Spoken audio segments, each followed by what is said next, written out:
Okay, guys. So, as you guys can see for the first of this video, I basically just reset all of my settings, all of my controls back to default, and I'm gonna be showing you guys what the best camera settings would be and what the best options for your camera settings could be, depending on what you guys like. So, let's start off with the camera settings, and then we're gonna go into the controller binds after. So, first things first, off rip, right? If you guys are brand new to the game or something like that, make sure this is off. Camera shake. Basically, all this does is like whenever you hit the ball, your whole screen shakes and it's like a mini earthquake. Happens every time you hit the ball. So you guys best want to have this off no matter what, 100% first thing you do, right? All right, next, field of view, FOV. Now, pretty much everyone I've seen at like a high level that plays this game has it at this 110, right? So that's basically just like your field of vision, obviously. There's some people who have it like I've seen, like some pros, I think like First Killer, for example, and like a couple others, they have it like 109. I mean, I don't really see the difference in it. But to be safe, I would just suggest everyone to like have their FOV at 110. Like you don't really want to have it any lower than that. Like you can mess with, if you want it a little bit closer, you can mess with distance, as I'm going to go into a little bit in a sec. But yeah, for FOV, across the board, I think everyone should have it at 110. All right, now distance. It's actually interesting that they have it on as 270 default. So that's actually pretty good. I personally use 270. So I've seen people use 260, which is fine. So for a range for distance, I would suggest I wouldn't go any lower than 260. 260 is already like the kind of on the closer end of things. On top of that, I wouldn't go any higher than like 290. So any further than that, you're kind of too far to the ball and you're going to kind of mess up your depth perception almost, right? And you don't want to be too close to the ball because then you can't see what's around you, right? So I would say sweet spot anywhere from like 260 to 290. I personally use 270, so I'm just going to leave it there at 270. Now, height, also 100. That's perfectly fine too. A range for this, though, that I see a lot of lower ranked players, what they'll do is, or a lot of people, what they'll do is they'll actually raise it a good amount. Like they'll be playing at like 140, 150, like this, right? So funny story about the height. I actually used to play on this setting, right? 140 height for a while. And I was like, oh, I thought I was like so big brain because I'm like, oh, I have it at 140. I can see so much more of the field, right? Which is true. You actually you have like more awareness per se, right? But the problem is when you have your height like this high, like the problem is your hits are going to be really inconsistent, right? Because you don't have like a good like camera angle towards the ball essentially when you're hitting it, especially for like high aerials and stuff like that. So I found myself not being as accurate as I would like to be. So I ended up lowering it down to 100. But most people they'll have it anywhere between 90 and 110. Any higher than 110, I think is too high. So I would keep it around 90 to 110. I personally had 100. 90 I've tried before. Now this is preference. Like you guys can use 90 if you want. I'm just giving you guys my experience on 90. 90 is actually really good for like your ground play, right? Like shooting specifically, dribbling. Like I found it myself like improving a lot in those like parts of the game, right? But the problem is with me is like I felt like I couldn't tell like how high the ball was. Like sometimes I would get a shot like shot on net, for example, and I couldn't tell if it was too high or too low, like if it was going to go in or not, right? And that was especially with like wall reads were especially hard for me on 90 height. I don't know. Other aspects of the game became harder for me, but like if you guys are like ones players or like been playing ones, I feel 90 height could be actually pretty good for you because it's really good for like ground play and stuff like that. But I'm gonna set it to 100 because that's what I'm at currently.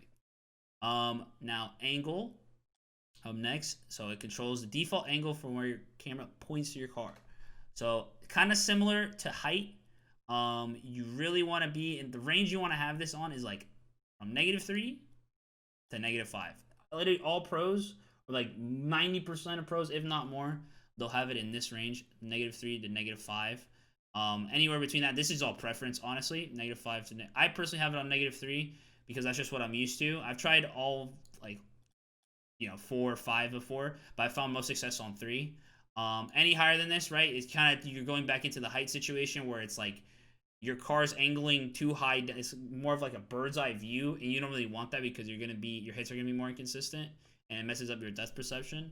And then too low, it kind of goes down to like it's like as if you have low height, right? So I mean, ideally, I would have it anywhere between -3 and -5. You can mess with it how you want. I'm not gonna tell you guys which one to use, but I'm definitely telling you guys to stay in between -3 and -5. So I'm gonna set it to -3 just because that's what I'm using currently. Now, stiffness, I'm going to explain, because actually I feel like a lot of people don't really know what stiffness does. I'm going to explain to you what it does. So, this is preference, completely preference, right? I've seen people have it at 1. I've seen people have it at like 0.2, 0.15. I actually used it this low before. So, I'm going to show you guys what it does. So, I'm going to leave it at 0 first, right? So, as you guys can see, right, these are my settings right now.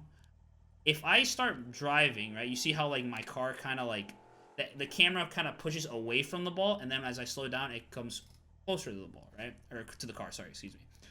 If I start boosting away, the camera will kind of like just stay further back to my car. It like kind of, think of it as like how literally stiff, right? The camera becomes like how much it like kind of rubber bands away from your car. So you see how like on 0 stiffness or on 0.15 or whatever I have, the car gets like super far away. It kind of looks like I'm on like super high distance almost once I'm supersonic, right? So kind of on the flip end or the other end of things, right? If I have it on 1, so I think like Lethammer uses this, right? He's kind of known for this. Your car or your camera isn't gonna shake away from this position, right? No matter what, if you're staying still or if you're supersonic, the camera's not gonna move closer or further away from your car, no matter what, right? So personally, I like to have it. What do I have it on? I think I have it on like 0.45 normally, right? So it's kind of like an in between of both. So yes, it goes away, but it doesn't go too far back from my car, right? All right, so I'm gonna leave it on 0.45 because that's what I use. Now swivel speed, again, it's what does it say? It says controls the speed at which your camera can swivel around your car. So this is your right stick speed, right? So how fast your right stick, like free cam exactly, moves around like your car, right? So I actually have mine on max personally. So I have it on 10. So this is, once again, it's another preference thing. So I like being able to like kind of snap in between, you know, whenever I want to use it. If I want to look to my right, I can just instantly snap over and then it snaps right back to what I was looking at before. So I'm gonna leave it on 10 because that's just what I use. This is, again, completely preference, up to you. There's no wrong answer to this one. But yeah, I'm gonna leave it on 10. And then transition speed's a little bit similar to that. And so this is just how fast your camera switches or locks on, I guess, from like no ball cam to ball cam. So I'm gonna switch it to, so I'm gonna show you 1 first, right? So that's 1. And then if I change it to 10, or what is it, 2, excuse me. It's literally instant, right? Right? So obviously you don't want to have it on 2 because that'd be kind of annoying. I personally have it on 1.4. Oh, excuse me, that's my wrong one. 1.4.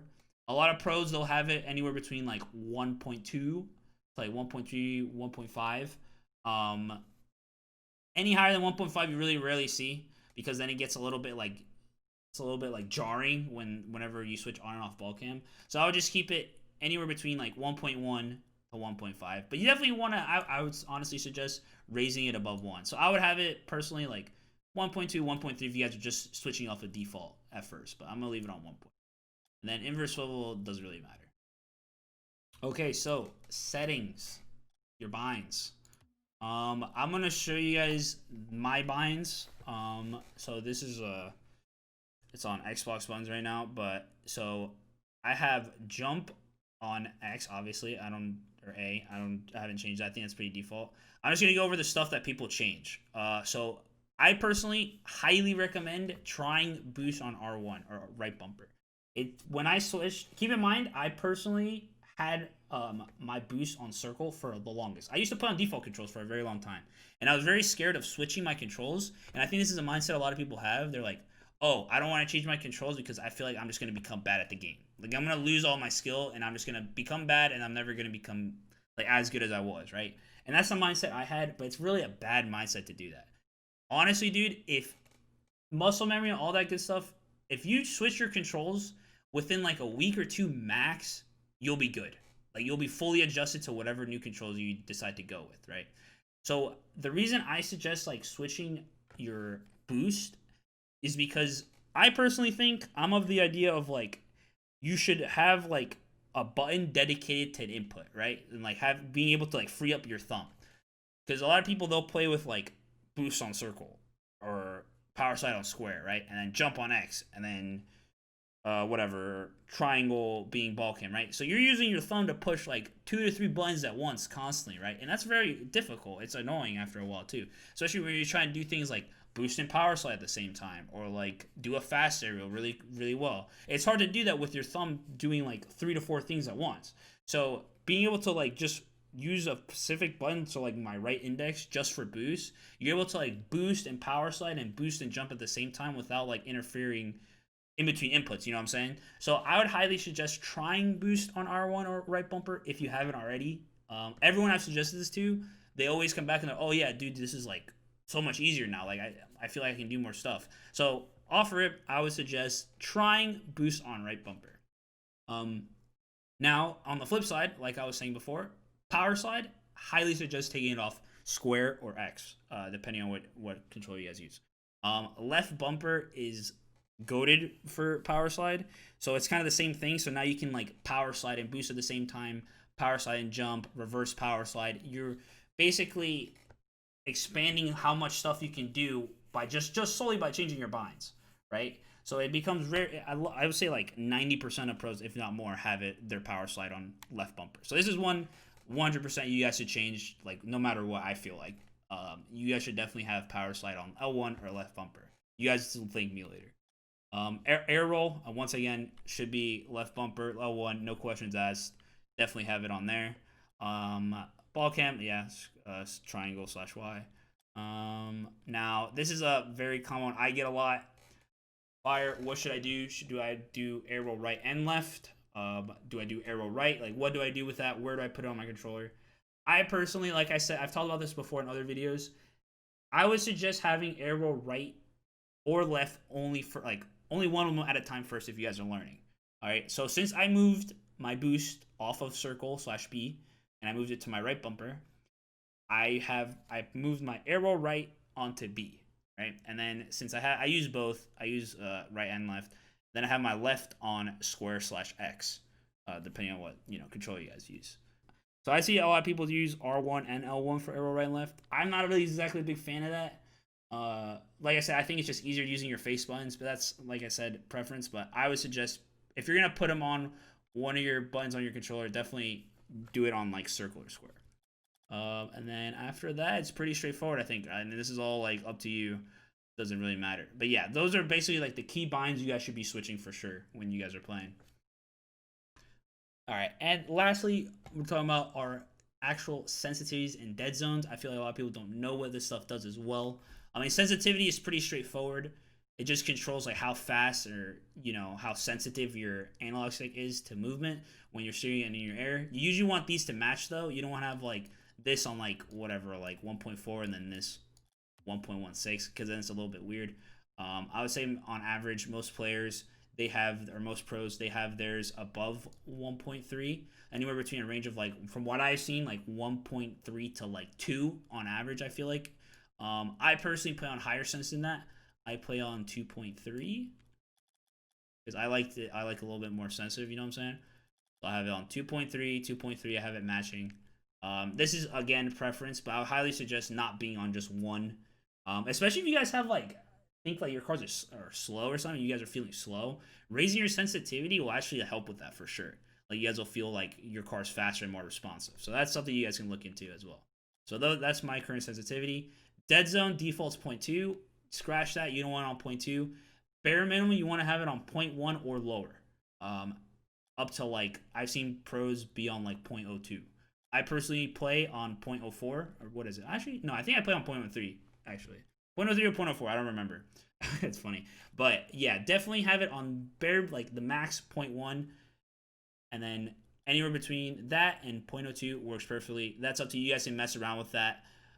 Basically what dead zone does though, it basically means like how far, basically it says it right here, how far your stick must move from center to affect steering air control. So the lower you have, if the more you like, it's like more, it's think of it as like sensitivity, but like how far your analog stick has to like move for it to like register as an input, essentially. So the lower you have it, the more sensitive your controller is gonna feel. So I have it on, I think I'm pretty sure on 0.0. So I'm gonna leave it like that. Dodge dead zone, it's on default 0.8. That's actually pretty good. I would suggest having it on 0.5 or higher, right? Maximum like 0.92. So this is actually like what I basically see it as is like the higher you have it, the less likely you are to like backflip, for example, because it takes more. Like you have to push your analog stick more towards a side or backwards for it to register as a flip. So the higher you have it, the less likely you are to like backflip, for example. So I usually leave mine at like, I don't know. I think I leave mine at like 0.85 because I'm goated at backflipping when I don't have it this high. So I have it pretty high up. But if you guys aren't really like you guys don't really backflip too much, you can have it at like 0.5 to 0.6. It doesn't really matter. But I like to keep it on 0.85 just to be safe. All this other stuff doesn't really matter, I'm pretty sure. Keyboard area, I don't even know as a setting actually. And then yeah, that's pretty much about it. This stuff is all preference, interface. Actually no, nameplate scale I think is something underrated. A lot of people don't talk about. This just shows like how big other people's nameplates are. I like to have mine at 120. This is actually pretty common for a lot of pros. They'll have it between like 120 and 130, just so you can see other people's nameplates, especially when you're dribbling. You're more likely to like be able to see their nameplates. So I would definitely keep that around 120, 130 if you guys don't have that like that already. But that pretty much ends the settings video. That's pretty much everything I wanted to go over with you guys. If you guys enjoyed the video and it helped you guys at all, please leave a like and subscribe if you guys are new. I thank you guys once again for 50K subscribers. I appreciate you guys so much. Any recommendations or any suggestions on what I should do next for a video like this, like a tutorial / like, you know, help video or anything like that, let me know in the comments down below what you guys would want to see next. And that's pretty much it for me, and I'll catch you guys in the next one. Take care, boys.